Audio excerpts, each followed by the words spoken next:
The small boy had been at the upright for 9 minutes before anyone realized he had never been taught. Miss Eleanor Crane noticed it from the doorway of the donated music room at Street Bridget's children's home, a chipped coffee mug going cold in her hand. She had come down at 6 in the morning to tune the lower octave before the older girls woke. She had not expected to find the new boy already there, kneeling on the bench because he was too short to sit on it, his thin shoulders moving with the music the way a curtain moves with a breeze. He was playing a Schubert impromptu. Or rather, he was playing what he had heard of, a Schubert impromptu, slowly and not quite right, and yet right in a way that made Eleanor set the mug down without looking where she set it. She had taught piano for 31 years. She had heard a great many children at their first lessons. She had never heard a child reproduce, by ear, a piece he could not possibly have practiced.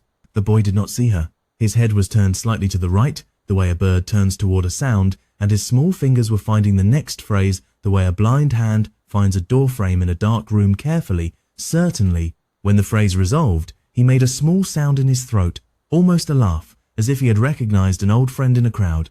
Eleanor cleared her throat. The boy froze. He lifted his hands off the keys very quickly and tucked them under his thighs the way children at Street Bridget's tucked away anything they were afraid would be taken. "I'm sorry," he said. He had a soft, slightly hoarse voice. "I wasn't supposed to." "Who told you that?" "The lady at the desk. She said only Miss Crane plays the piano." "I am Miss Crane," Eleanor said. She walked into the room and set her tuning hammer on top of the upright. "Who taught you the Schubert?" The boy blinked at her. He had the kind of large dark eyes that took up too much of his face, the eyes children get when they have spent more years listening than talking. "What is Schubert?" he said. She knelt down by the bench. "The music you were just playing?" she said gently. "Where did you hear it?" He thought about it. He thought the way a child thinks, who has been told all his life that thinking is a form of being good. "There was a man on the bus," he said. "He had little white things in his ears.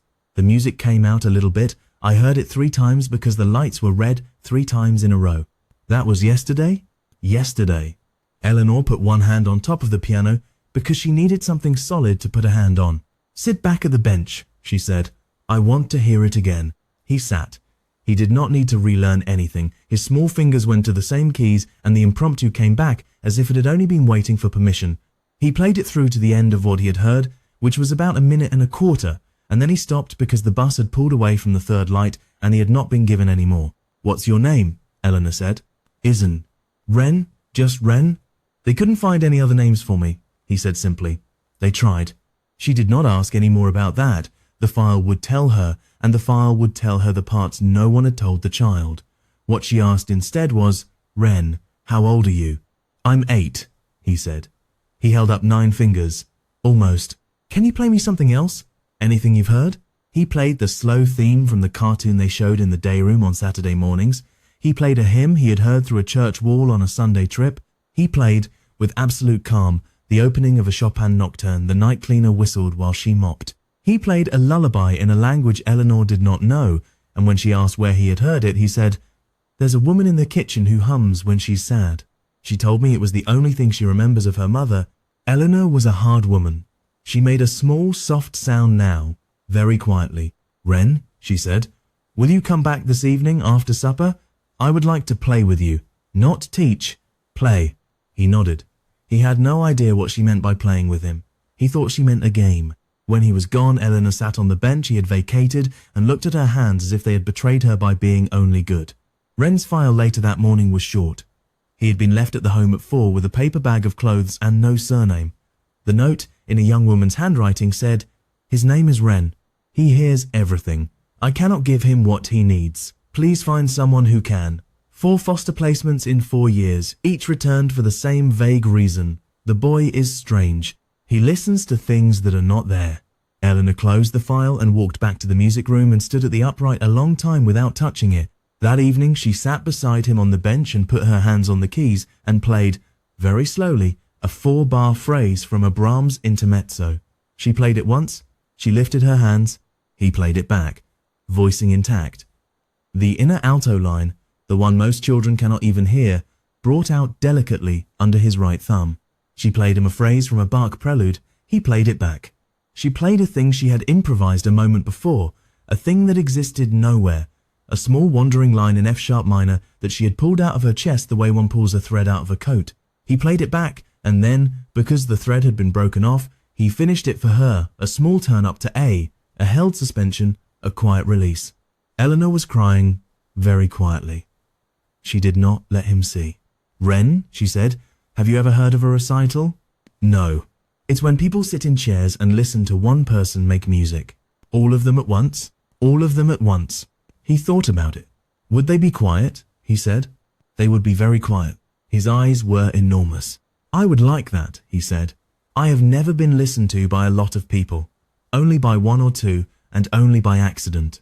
Eleanor did not sleep that night. She lay in her single bed above the dining hall and listened to the building breathe. She thought about her late husband, who had died at 47 in the second year of their marriage. She thought about the slow Beethoven movement she had played for him at his funeral, in a chapel of 17 people, and the small voice in her that had asked, every day since, what music was for, if it could not call back the people you loved. She thought, also, about a sentence in Ren's file she had not let herself dwell on. Mother believed by social services to be deceased. No surviving named relatives. She got up at 4 and went down to the music room and began to plan. It took 6 weeks. Eleanor used favors she had been saving for 30 years.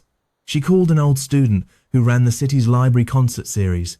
She called a former pupil who produced classical broadcasts for the public radio station.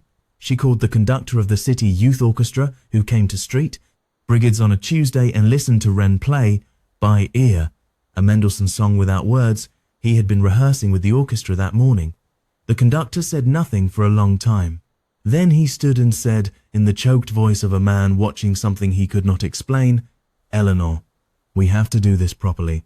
The library agreed to host. The radio station agreed to record. The conductor agreed to introduce.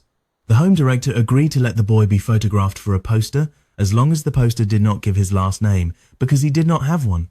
The poster, when it was printed, said simply, Ren, a boy who hears the music in the world. Saturday, 7 o'clock, the Hartwell Library Reading Room. Free admission.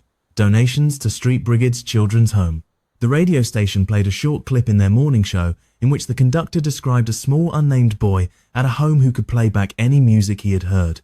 The clip was picked up by a national station, then by a podcast, then by the social accounts that show people things that make them stop scrolling.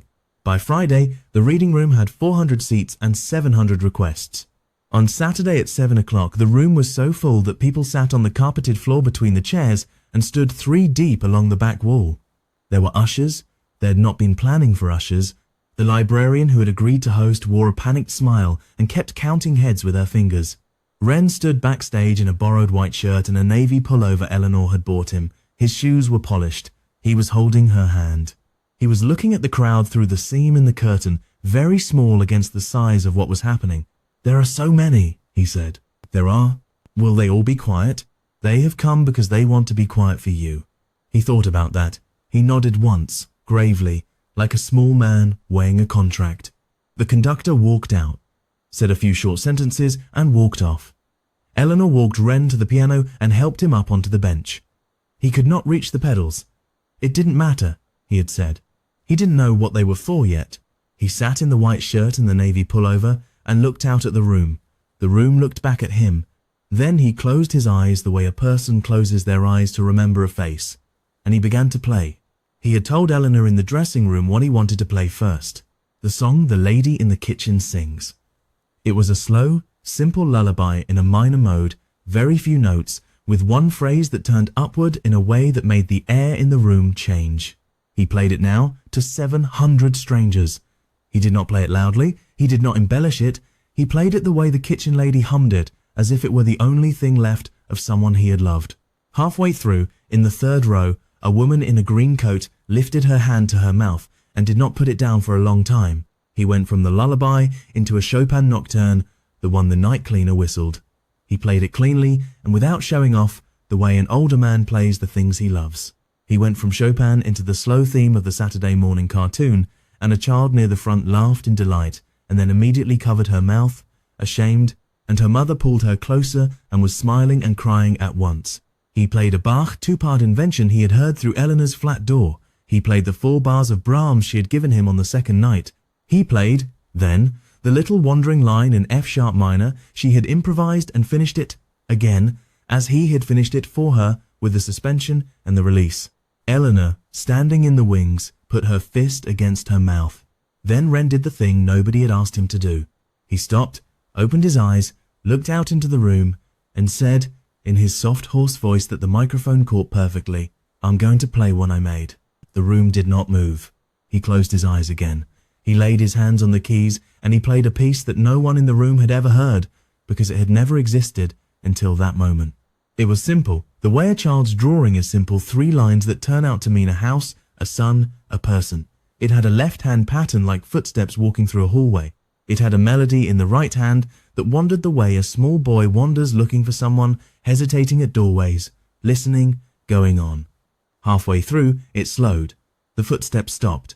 The melody held one note, held it the way a person stands very still and calls out, just once, the name of the person they hope is still there. And then, very gently, the melody answered itself. The footsteps started again, lighter now. The melody and its answer walked together to a small, bright chord, and the chord opened like a door. And Wren took his hands off the keys, and the room sat for one full breath, in a silence that was not the absence of sound, but the presence of something else. Then the room stood up. It did not stand up the way concert audiences stand up. It stood up the way a family stands up when the youngest child has finally come home. The woman in the green coat was on her feet with both hands pressed to her chest. The conductor stood in the side aisle, clapping with his hands above his head, tears running down his face. A man near the back said, loud enough to be heard, "Bless that boy, bless that boy." Eleanor held the curtain with both hands because she did not trust her legs. Wren turned on the bench and looked at the room. He did not understand what he was seeing. He had never been clapped for. He had never been stood up for. He looked, in the small panic of a child who has done a thing he did not know was important, for the one face he knew. He found Eleanor in the wings. She walked out to him. She walked across the stage at the dignified pace of a woman who had been training all her life to walk toward this child and had not known it until now. She knelt by the bench and took his small face in her hands. "You did beautifully," she said. "Did I do it right?" "You did it right." "Are they sad?" "They are full," she said. "There is a difference." He looked at the room one more time. Then he turned back to her, and in the soft voice he used for the most important things, he said, "Can I come home with you tonight?" Eleanor felt the entire shape of her life rearrange itself in the space between his question and her answer. "Yes," she said. She had begun the paperwork 4 weeks before, quietly, without telling him. She had begun it the morning after he had finished the F-sharp minor phrase she had not finished. She had not known if she would be approved. She had not known if she would be brave enough to ask. She did not say any of that to him now. She only said yes. She helped him down and he took her hand and they walked off the stage together while 700 strangers stood and clapped and would not stop. Backstage, the conductor put a heavy hand on Wren's shoulder and could not speak. The librarian held out a small bouquet of daisies a woman in the audience had thrust at her. Wren accepted the daisies politely. He held them in one hand and Eleanor's hand in the other. He looked up at her. "Miss Crane," he said, "the music in my new piece. Did you hear what it was? Tell me." "It was me looking for somebody," he said. And the answer was somebody finding me back. Eleanor's legs almost did not hold her. "Yes," she said. "I heard it. I heard every note of it." He nodded. He was satisfied. They went home that night through a city that did not yet know what it had heard, in a borrowed car driven by the conductor with the daisies on Wren's lap. Eleanor sat in the back beside him because he had asked her to. He fell asleep against her shoulder somewhere between the library and her street, and she sat very still and listened to the small, even sound of his breath, as if it were a music she had been trying to hear all her life. Years later, when Wren was older and famous and the world had given him every honor it had to give, an interviewer asked him what he remembered of his first concert. He thought for a long time. "I remember a room that listened," he said, "and I remember being found."